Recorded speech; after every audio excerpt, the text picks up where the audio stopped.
Light the beam, Nerd Nation. It's time for Nerdy for 30, the podcast where we talk about nerdy-ish movies for 30-ish minutes. My name is Kevin Bauer, a.k.a.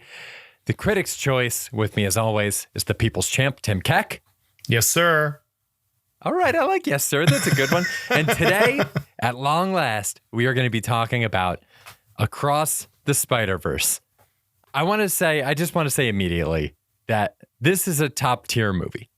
This is a movie that, although I think Tim and I both are going to be airing some grievances about it, I at least acknowledge that I would rather watch this than most other things. I think this is like in a rare class of entertainment that kind of stands alone. And these movies are so incredible and so remarkable that any of the complaints we have are just minor gripes.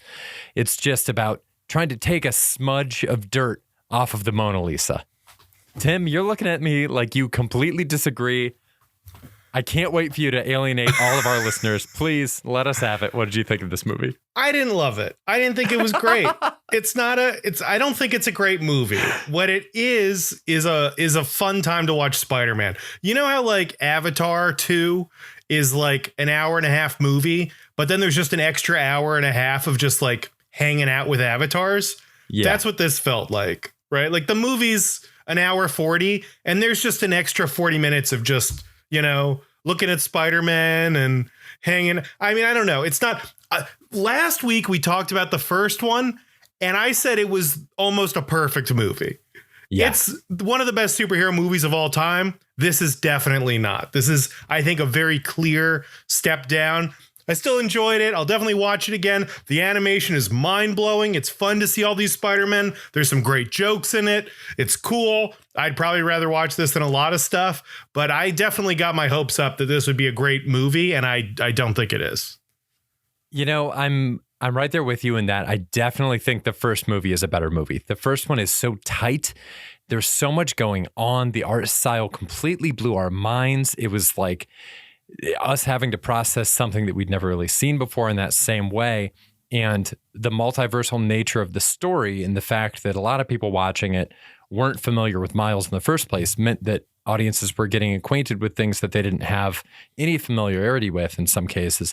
And they did such an incredible job in that first movie of making it all so streamlined and easy to comprehend. And I just don't think this one is as tight. And I'm aware that it's the first half of a larger story, but I still stand by that. Maybe I'll eat my words. A year from now, maybe I'll be on this podcast eating my words, but I don't think I will, because there is something about having a movie that stands alone as one smaller piece of entertainment that is just nice. It's what we've talked about with the Super Mario Bros. Movie and a few other movies on this pod that have thankfully clocked in at like 97 minutes or less, where it's like, it just feels good to have a whole story happen in a condensed form. Yeah, this one's is longer. I think this is like 220 or something like that. The previous one was 140. I felt it. I mean, there's definitely I was a little bored during some parts.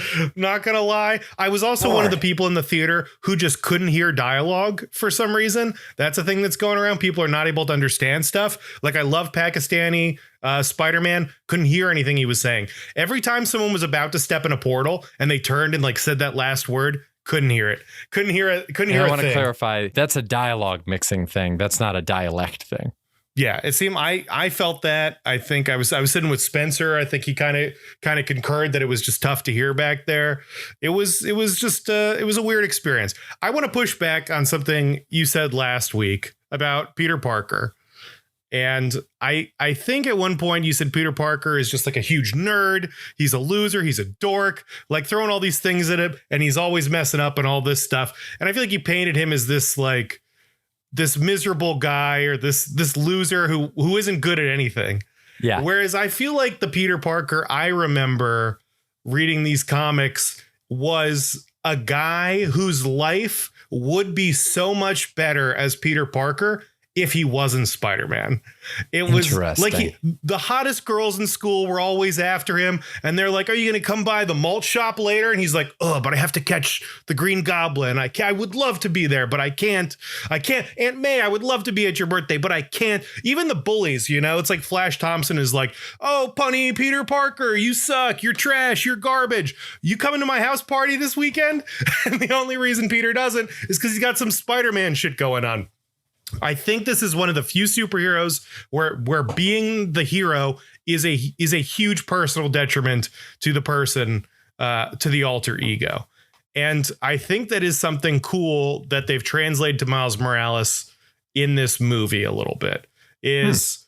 I'm not 100% sure why he's afraid to tell his parents about this, but he's missing class. He's skipping things.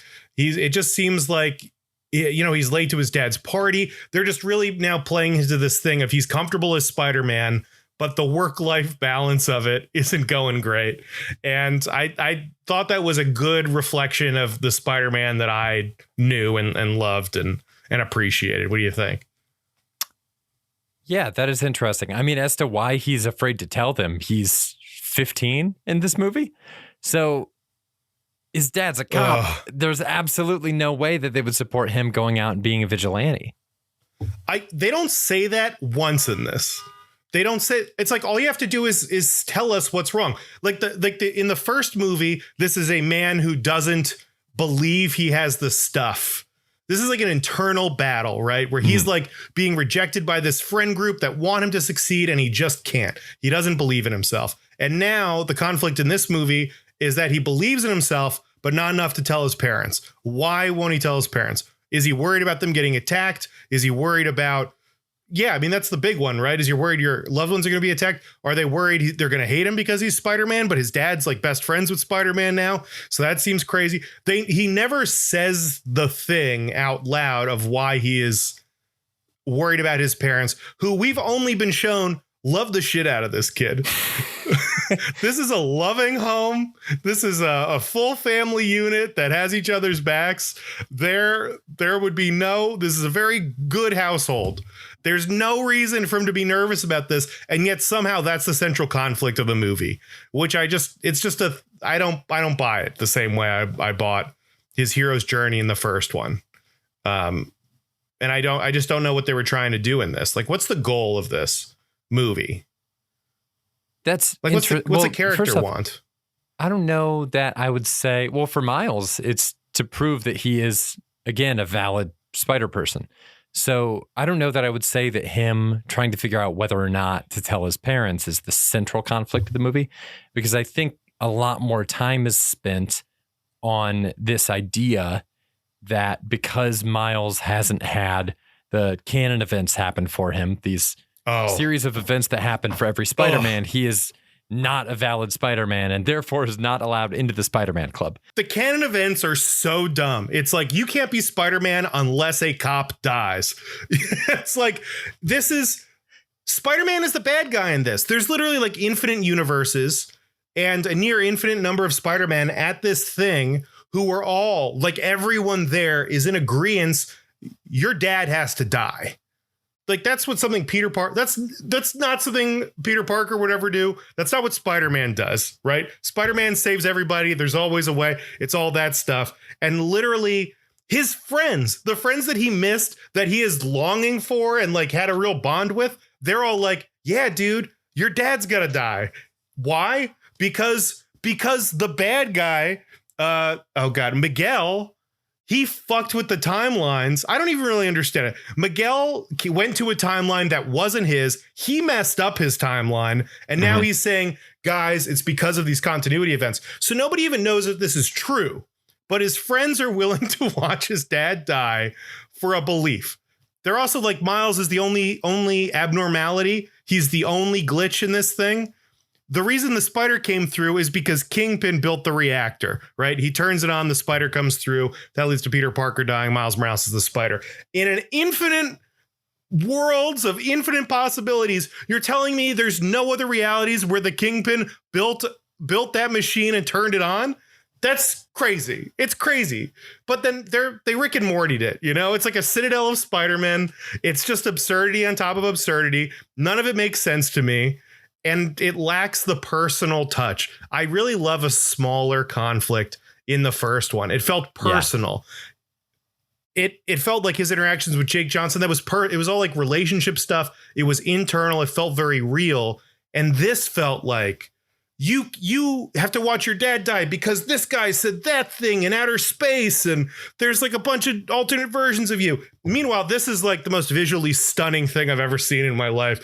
Like, this is mind-blowingly beautiful. The animation is crazy. It looks so good. It's fun, so fun to watch these guys swing around, and it's visually stunning.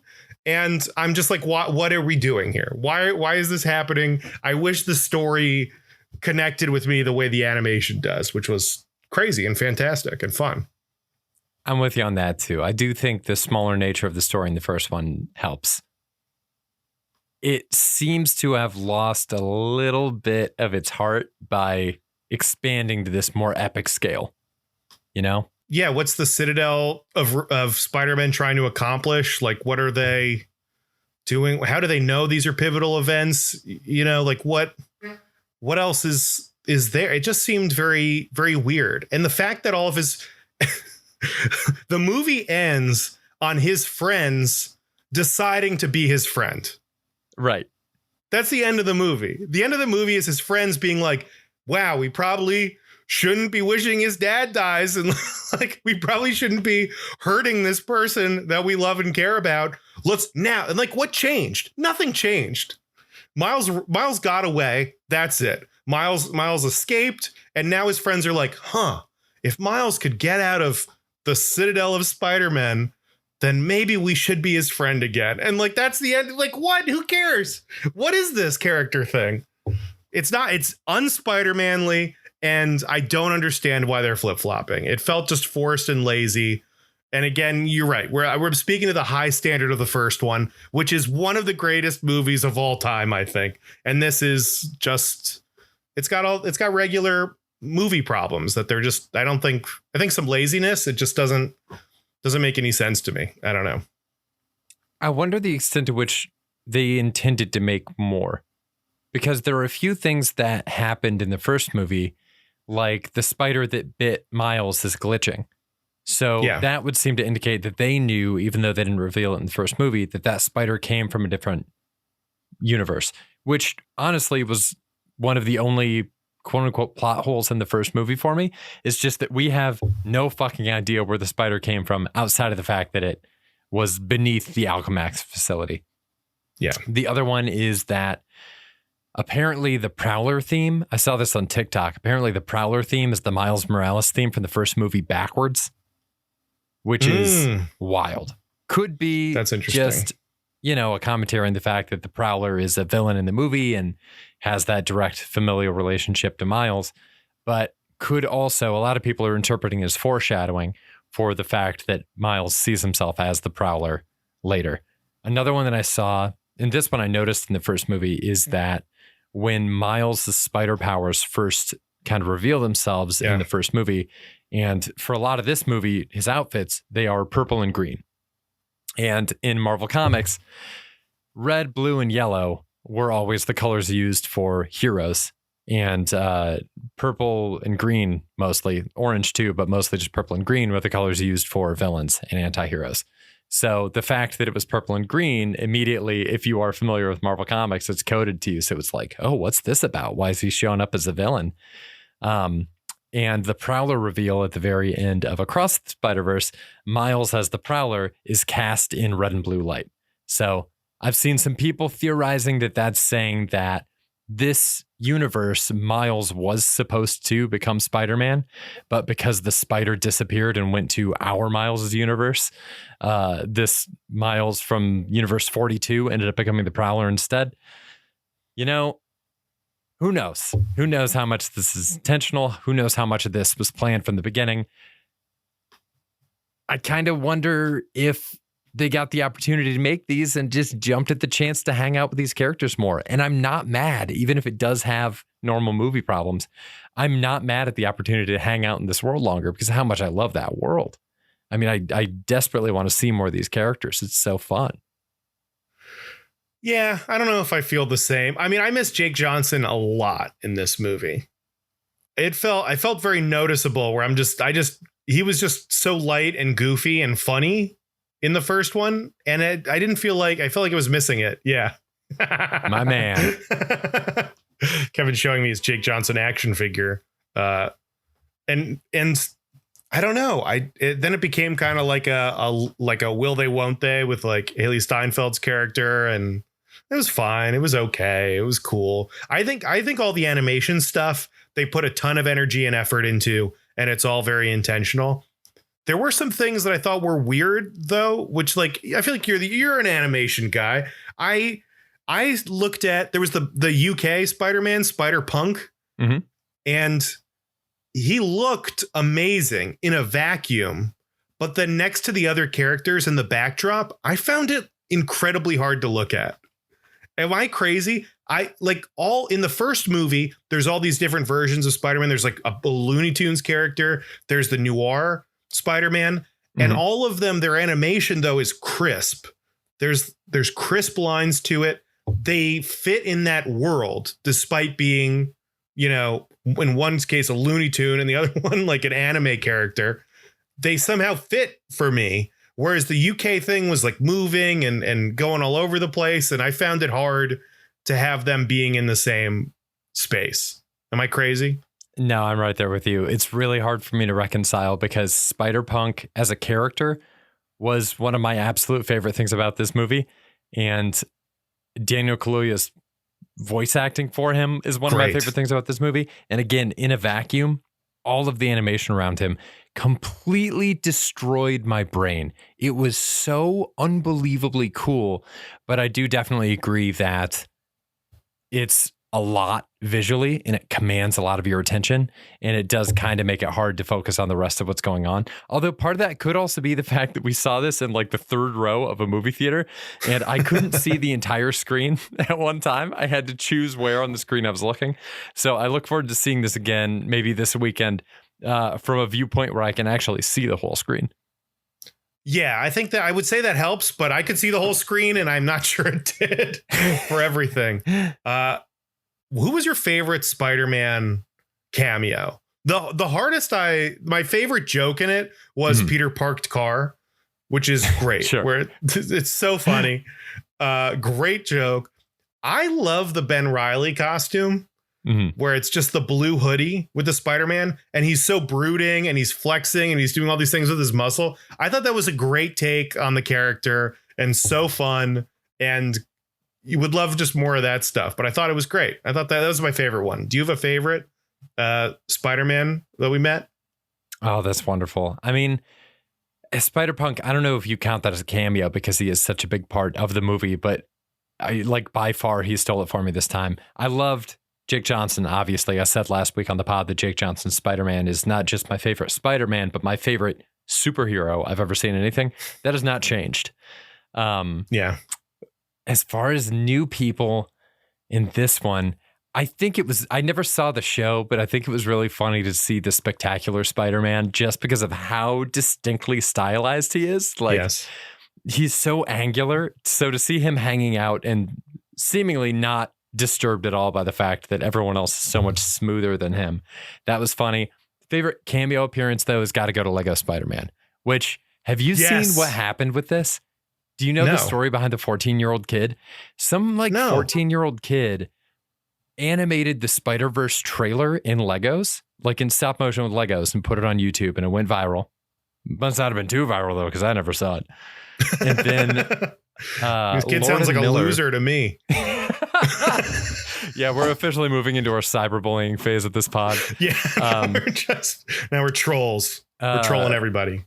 14-year-old kid, if you're listening to this, I'd love to have you on the pod. Yeah, come on. So I can rip you a new one. Pathetic. Enter the Thunderdome, my friend. But Lord and Miller found out about it and had him direct that segment with Lego Spider-Man. Really? Yeah. Oh, that's incredible. It looked so good. It was so fun. And the beeping and like his wrist thing was great. Mm. It's the Lego. I was bummed we didn't get more Lego Spider-Man. It was perfect. It was great. And also, maybe the best Oscar Isaac delivery in the movie was Miguel over the wristband being like, "Thank you, Lego Spider-Man. You're one of the best ones." Dead serious. Killed me. Can we talk about That's amazing. Right back at you. What were some of your favorite jokes in the movie? Because this is the hardest I've laughed in a movie this year for sure. Maybe for the Really? past couple years. Yeah, I was dying. in Yeah, this, I don't dude. know. Not a funny year so far. I don't know. I can't even think of a good. Yeah, what's the best? What's the funniest thing we've done so far? Oh, D&D Jury had Duty some good probably. bits. There was some. I laughed harder in Jury Duty than I did in this, and I didn't love Jury Duty. I don't know. Wow. Uh, Oh my God. I'm but in the the jokes- Thunderdome. I will respect the hell out of a joke, kind of regardless of how good the rest of the movie is. It doesn't matter. This could be the worst movie of all time, and if they nailed the joke, I'm in on it. You know, I think it's great. I loved the bad guy in this. I thought he was great. This like Spot Mhm. character, Oh my God. super fun. In the previous movies, and even in this movie, Miles Morales is begging to be acknowledged and be recognized, and for people to see him for who he is. And it's so interesting that that's exactly the motivation for his nemesis. He will literally not give this guy the time of the day. He's calling him, what was it, like a Thursday villain or something, a weekday villain? Villain of the Just- week. Oh no, villain of the week. It's a villain of the week. And the character is clearly upset that he keeps getting called villain of the week. And as it goes, and as they're traveling through the universes, he's getting progressively stronger and becoming more villainous. And I thought it was great. And I think it's so funny. You know, that's something I'd brush off to being a 15-year-old kid, is like Miles is completely ignorant of the negative impact he's having on this villain. And that it's the same thing that he feels when he's with the other Spider-Man. That's the same feeling he had in the previous movies with his friends, and the feeling he's had internally of like, am I Spider-Man? Am I good enough? Please, I wish I would recognize myself. It's so funny. They had great lines. The fights were great. The stuff with the cop showing up and his dad. I don't remember like a specific joke, but I remember enjoying that whole scene. I thought it was cool. Thought it was fun. Super funny. Yeah. I What could do you have think? Do you have I could have watched the fight between Miles and the Spot for a full 25 minutes. Just the physical Yes. comedy of the locations of the spots and them tangling up with each other. It was, oh my God, it was so good. I thought it was great. I feel like that was I've seen people who had negative views of this movie, and they're like talking about how like long the fight with the Spot was. And I do agree with you 100%. Like I could have kept watching that forever. I thought it was great. Honestly, I would love more of that stuff, like the street level combat with just different villains. I would have loved to see more of that all day.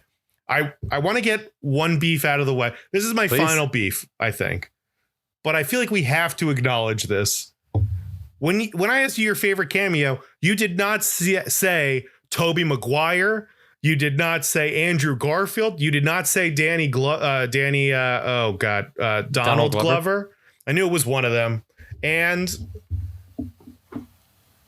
they're bad. I hated it. I hated that they were in this movie.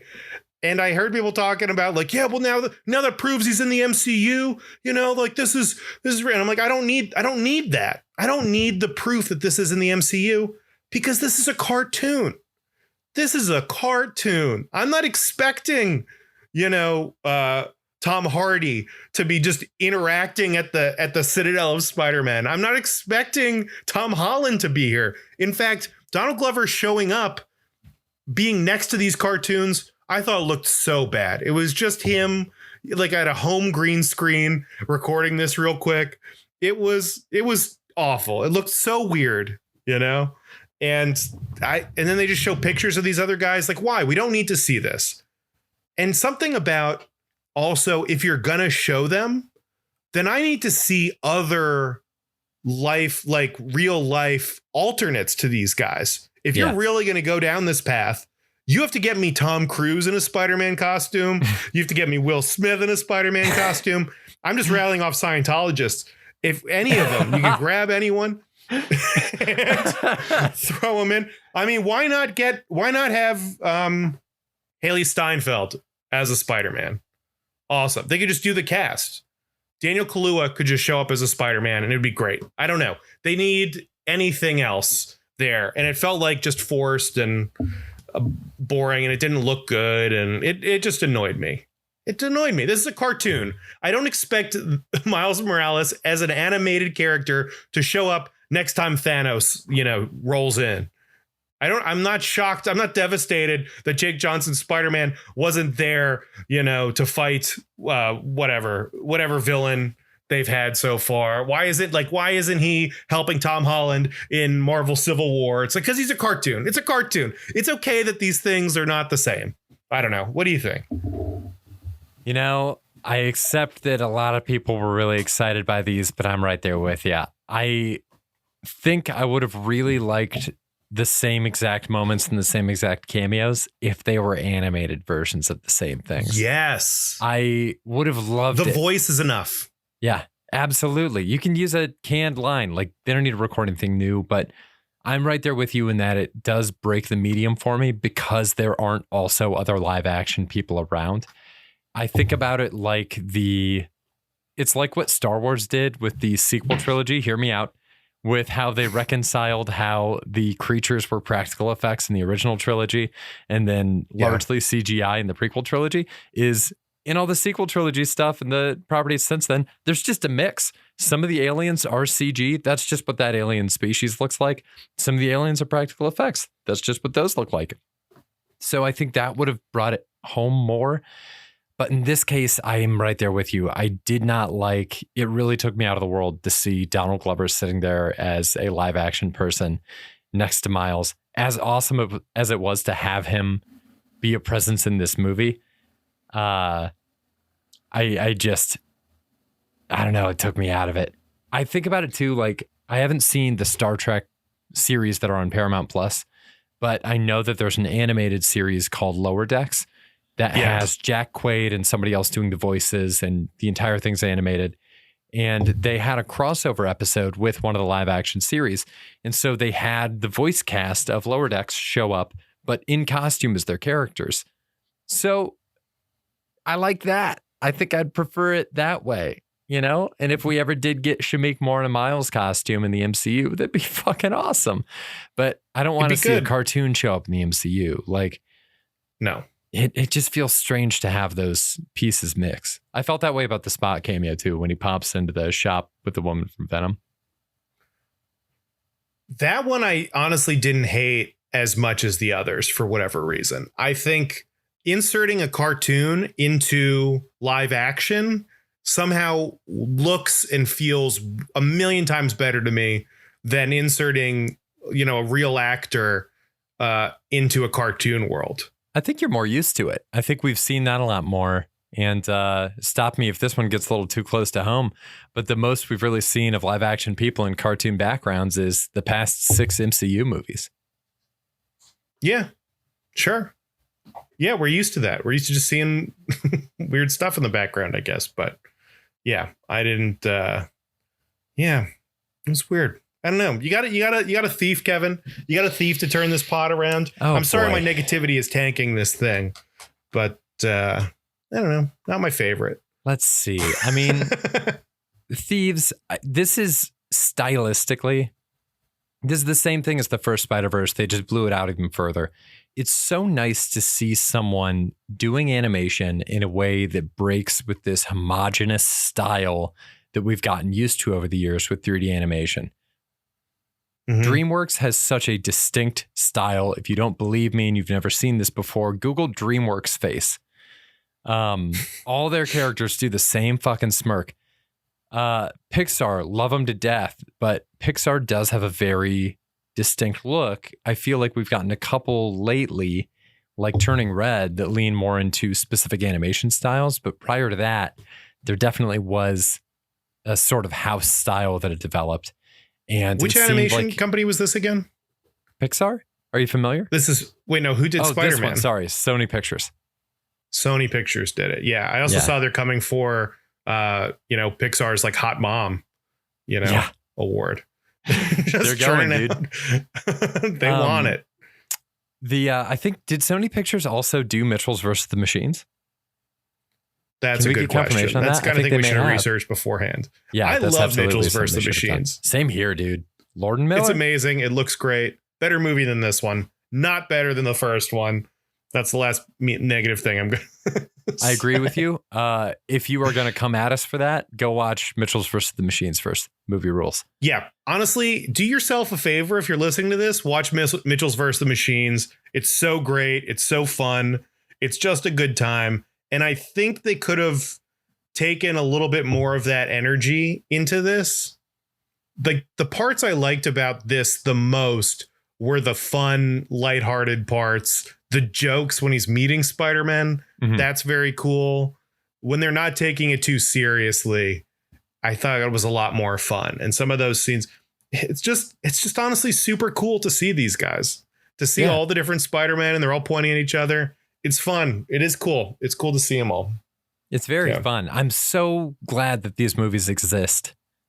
I'm glad there's no world in which I am regretful that they made more of these Spider-Verse movies. I'll watch 10 of them. I'll keep watching these as long as they keep making them. I like living in this world. I'll definitely keep watching.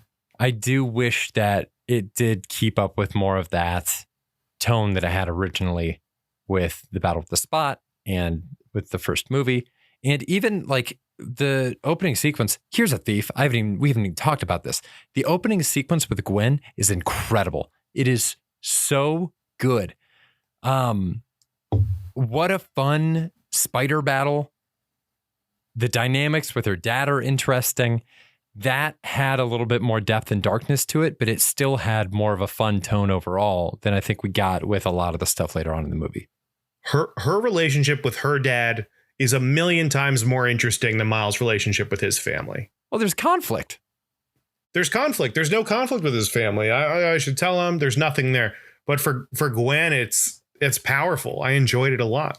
But also they opened the movie with that, right? So did this feel like a Spider-Gwen movie? Is she the star of this? They're making a real choice to open with her. It seems like all the real conflict in it is on her end. It's how she feels about Miles Morales. It's I care about this guy. I want to see him. I'm putting my mission on hold, but I have this thing, so I can't see him. You know what? I'm going to actually give him up for the purpose of this thing. I'm going to let his dad die, but I'm really torn about it. Like, she's the only one who has a conflict with it, that she doesn't want it to happen. So I don't know. I think she's good in it. I think it's a great character. I think it was way more interesting than Miles Morales in this. Yeah, I really liked her storyline, and I'm so happy again, like on a bigger level, with what they've done with Gwen Stacy as a character, because effectively in the comics, I saw a meme where it was like the way we used to see Gwen Stacy, and it's just a tombstone versus the way we currently see her, and it's Spider-Gwen, and that's true.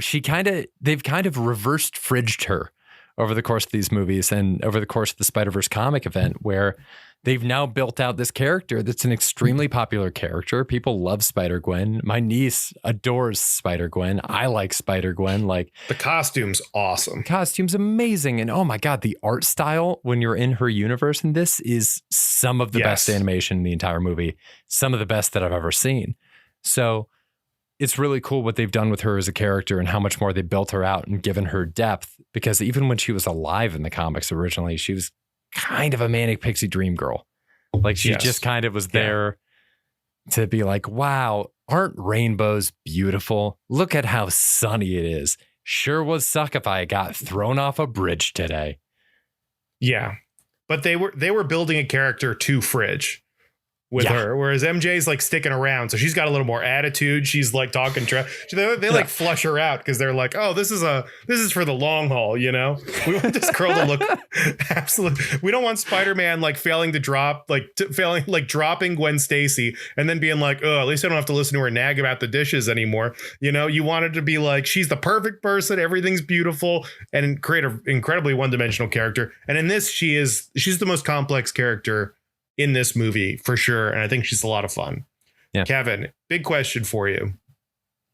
Would you say this movie is better or worse than Everything Everywhere All at Once? I think this movie is better than Everything Everywhere All at Once. I think. I think I had more fun watching this time around than I did rewatching Everything Everywhere. So yeah, I do think it's better. Fast X. Yes, absolutely better than Fast X. It's not even a Dungeons and question. Dragons. Yes. Bahubali 2. Yes. This is crazy. Guardians 3. No. Absolutely. I think it's better than Guardians 3. I'm going to put my foot down. It's definitely not better than Guardians 3. I love What are you Guardians 3. I thought it was talking about? great. Guardians 3 Guardians 3 is a half better the movie movie. in a little white padded glob cell with I'm people sorry who it look wasn't like- animated, but it's good. And it's not even it's not better than Everything Everywhere All at Once. It's probably better than Fast X. I don't know. We can hash this out on our review preview, but I'm drawing the line at Guardians 3. I refuse to accept it. Oh my God. All right. I think it's good that this is going to give us both a chance to really examine ourselves and look at our feelings and dig deep. Yeah. Do some We're work. going to have to do some real work. Yeah. We're going to have to get some couples counseling. Uh-huh. We're going to have to really look inward and see if we can figure this out, because this could tear us apart. This could. It's threatening everything. Can I give you a prediction? Sure. Let's bring back reckless speculation. We have 1 minute left. Yes. My theory is that they renamed it Across the Spider-Verse and then renamed the third part Beyond the Spider-Verse, because in this movie, we are seeing all the possibilities in a spider person's life. And in the third movie, we're going to see all the possibilities in a Miles Morales' life. So I think in the I third love movie, that. we're going to see a verse of Miles Morales'. Do you have any reckless speculation for the next one? I love that. I think that's a great idea. I'm hoping this second one was the accordion, right? The first one's nice and tight. This one, they really stretched everything out. And I'm really hoping for the third one, they tighten it up again. And it's like Miles Morales literally fighting himself, trying to figure this out. I would love to see alternate versions of Miles Morales. I hope they really focus on Miles in this as opposed to just, throwing a bunch of stuff out there. I think that'd be great. And I think it would probably change my mind about this movie, but yeah, I don't know. It was fun. Not the word. It was fun. I had a good time. It's not as good as the first one. I don't know if I got my hopes too high, but it's not as good as the first one. Oh my God. Listener, what do you think? Are we wrong? Are we right? What do you think's coming up? Do you have any predictions? Let us know. Send us an email, nerdy430@gmail.com. That's nerdy spelled out, 4 spelled out, and then the number 30@gmail.com. We will be back here next week with Transformers Beast Wars Fire Up. Until then, stay nerdy, everybody. Thanks for listening. Bye. Stay nerdy. Bye.